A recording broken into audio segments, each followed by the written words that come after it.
नमस्कार. तर मी आज करणार आहे खूप साधा, सोपा आणि लवकर कमीत कमी प्रोडक्टमध्ये होणारा मेकअप. तर त्यासाठी मी सर्वात आधी माझ्या चेहऱ्यावरती मॉइश्चरायझर लावून घेतलेला आहे. त्यानंतर मी लावत आहे फाउंडेशन. मला पाहिजे तितकं मी फाउंडेशन हातावर घेतलेलं आहे आणि ते हातानेच पूर्ण चेहऱ्यावरती लावलेलं आहे. तुम्हाला हवं असेल तर तुम्ही ब्युटी ब्लेंडरने सुद्धा ब्लेंड करू शकता, पण मी हातानेच ब्लेंड केलेलं आहे. आणि संपूर्ण चेहऱ्यावरती माझं फाउंडेशन लावून झालेलं आहे. त्यानंतर मी लावत आहे इथे कॉम्पॅक्ट पावडर.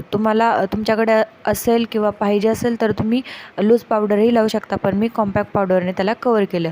त्यानंतर मी इथे लावत आहे एक न्यूड शेडची लिपस्टिक आणि माझे लिपस्टिक लावून झालेले आहे. त्यानंतर मी लावत आहे आयलायनर आणि आयलायनर मी इकडे आरशात बघूनच लावते, कारण ते इकडे तिकडे पांगतं म्हणून.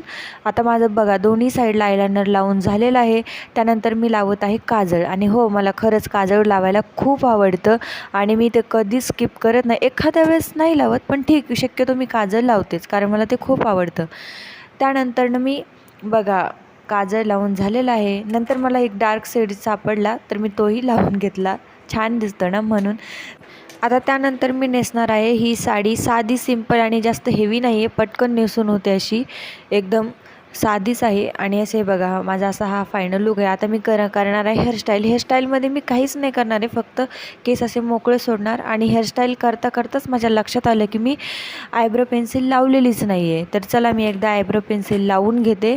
तोपर्यंत तुम्ही चॅनलला सबस्क्राईब केलेलं नसेल तर प्लीज तेवढं सबस्क्राईब करून घ्या. लाईक करा, शेअर करा, कमेंट करा. आणि हो बघा, हा आहे माझा असा फायनल लुक. आणि मी कशी दिसते ते सांगा.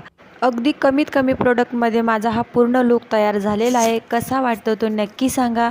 तेव्हा भेटूया पुढच्या ब्लॉगमध्ये. तोपर्यंत बाय.